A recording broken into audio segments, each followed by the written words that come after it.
شام میں حکومت مخالف جنگجوؤں نے بشار الاسد کا تختہ الٹ دیا۔ صدر الاسد نے 2000 میں اقتدار سنبھالا جب ان کے والد نے تقریباً 3 دہائیوں تک حکومت کی۔ اتوار کو دمشق پر اسلام پسند باغیوں کے قبضے کے بعد ان کی صدارت ختم ہو گئی۔ 24 سالہ اقتدار کا چند دنوں میں خاتمہ ہو گیا۔ دارالحکومت دمشق میں ایئرپورٹ اور سرکاری ٹی وی سمیت اہم عمارتوں پر قبضہ کر کے وزیر اعظم محمد غازی الجلالی کو ریاستی امور سونپ دیے گئے۔ کامیاب بغاوت کے بعد اپوزیشن کے حامی سڑکوں پر نکل آئے۔ بشار الاسد کے والد حافظ الاسد کا مجسمہ گرا کر گاڑی سے گھسیٹتے رہے۔ فوجی ٹینکوں پر چڑھ کر نعرے بازی بھی کی۔ دوستو، آگے چل کر آپ کو بتائیں گے کہ سب کچھ کیسے ہوا، باغیوں کے لیے سازگار ماحول کیسے بنتا چلا گیا۔ لیکن پہلے آپ کو بتائیں کہ بشار الاسد حکومت کے خاتمے سے مشرق وسطی میں طاقت کا توازن بھی بدل گیا۔ عالمی تجزیہ کار کہتے ہیں کہ دمشق حکومت ایران کی حمایت یافتہ تھی۔ روس بھی اپنے مسائل میں الجھنے کے باعث بشار الاسد کی مدد نہ کر سکا۔ تشکر ڈیجیٹل کی ویڈیو میں خوش آمدید۔ ناظرین، نو منتخب امریکی صدر ڈونلڈ ٹرمپ نے تبصرہ کیا کہ یوکرین جنگ کی وجہ سے روس نے شام میں دلچسپی کھو دی۔ بشار الاسد کا زوال روس کی جانب سے ساتھ چھوڑنے سے شروع ہوا۔ انہوں نے امریکی انتظامیہ کو شام کی صورتحال سے الگ تھلگ رہنے کا مشورہ بھی دے دیا۔ ایک اطلاع یہ گردش کر رہی ہے کہ معزول صدر بشار الاسد فرار ہوتے ہوئے طیارہ حادثے میں ہلاک ہو گئے، لیکن یہ افواہ تھی۔ شام کے معزول صدر بشار الاسد نے خاندان سمیت روس میں سیاسی پناہ لے لی ہے۔ 50 سال بعد اسد خاندان کی حکمرانی کے خاتمے پر دمشق، حمص اور دیگر شہروں میں جشن منایا گیا۔ لوگوں نے انقلابی پرچم لہرا دیے، ٹینکوں پر چڑھ کر خوشی کا اظہار کیا گیا اور حافظ الاسد کے مجسمے گرا دیے گئے۔ صدارتی محل میں لوٹ مار ہوئی، قیمتی اور نادر اشیاء اٹھا کر لے گئی، توڑ پھوڑ بھی کی گئی، جبکہ ترکیہ اور لبنان سے لاکھوں شامی پناہ گزینوں کی وطن واپسی بھی شروع ہو گئی ہے۔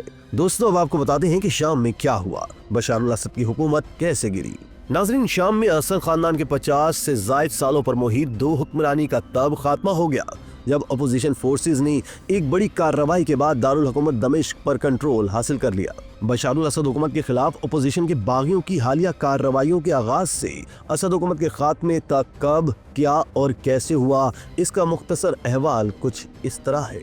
اتوار کی صبح دارالحکومت میں داخل ہونے کے بعد حیات تحریر شام کی اپوزیشن فورسز نے صدر بشار الاسد کے اقتدار سے شام کو آزاد قرار دے دیا۔ رپورٹس کے مطابق باغیوں کے دمشق میں داخل ہونے کے بعد سابق صدر بشار الاسد دمشق سے فرار ہو گئی، جس کے بعد افواہیں سامنے آئیں کہ ان کا جہاز کریش ہو گیا ہے اور ممکنہ طور پر بشار الاسد اپنے خاندان کے ہمراہ جاں بحق ہو گئی۔ تاہم بعد میں ان افواہوں نے دم توڑ دیا جب روسی ذرائع سے یہ خبر سامنے آئی کہ بشار الاسد ماسکو میں ہے اور روس نے انہیں بشمول اہل خانہ سیاسی پناہ دے دی ہے۔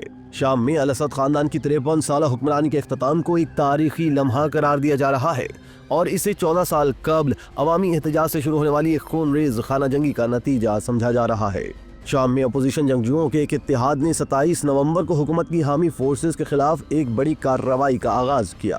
اس کارروائی کے تحت پہلا حملہ ادلب اور حلب کے درمیان فرنٹ لائن پر کیا گیا۔ اپوزیشن فورسز 3 دن کے اندر شام کے دوسرے بڑے شہر حلب پر بھی قبضہ کرنے میں کامیاب ہو گئیں۔ اسد حکومت کے خلاف اس مہم کی قیادت حیات تحریر الشام کے سربراہ ابو محمد الجولانی کر رہے تھے، جس میں ان کے ساتھ نیشنل فرنٹ فار لبریشن، احرار الشام، جیش الاذاع اور نور الدین زنگی تحریک سمیت اپوزیشن کے دیگر گروہ بھی شامل تھے، جبکہ ترکی کی حمایت یافتہ شامی نیشنل آرمی کے گروپس بھی اس کارروائی کا حصہ رہے۔ عرب میڈیا کا کہنا ہے کہ شاید پورا شام اپوزیشن کے قبضے میں آ چکا ہے، تاہم اپوزیشن فورسز ابھی تک الاسد کے مضبوط گڑھ سمجھے والے علاقوں لتاکیہ اور طرطوس میں داخل نہیں ہوئی ہیں، لیکن وہ حما، حمص اور درعا جیسے اہم شہروں پر قابض ہو چکے ہیں جو 2011 کے انقلاب کا نقطہ آغاز تھا۔ شامی فوج کنیتر اور سویدا میں بھی پیچھے ہٹ چکی ہے، لیکن ان کی کوئی مؤثر مزاحمت دیکھنے کو نہ ملی۔ عرب میڈیا کے مطابق شام کی معیشت پہلے ہی بدترین حالت میں تھی اور عوام کے لیے زندگی گزارنا مشکل ہو چکا تھا، جس سے حکومت غیر مقبول ہو چکی تھی۔ فوج اور پولیس اہلکار اپنی پوسٹیں چھوڑ کر بھاگ رہے تھے اور الاسد حکومت کو فوجی اور عوامی حمایت دونوں کی کمی کا سامنا تھا۔ روسی افواج یوکرین کی جنگ میں الجھی ہوئی ہیں اور ایران و حزب اللہ اسرائیلی حملوں سے متاثر ہے، جس کے باعث شامی فوج کو مدد نہ مل سکی۔ عرب میڈیا کے مطابق بشار الاسد کے ملک سے فرار ہونے کے باوجود پوری حکومت فرار نہیں ہوئی ہے۔ شامی وزیر اعظم محمد غازی الجلالی دمشق میں موجود ہے اور انہوں نے کہا ہے کہ وہ حکومت کے امور جاری رکھنے کے لیے موجود رہیں گے۔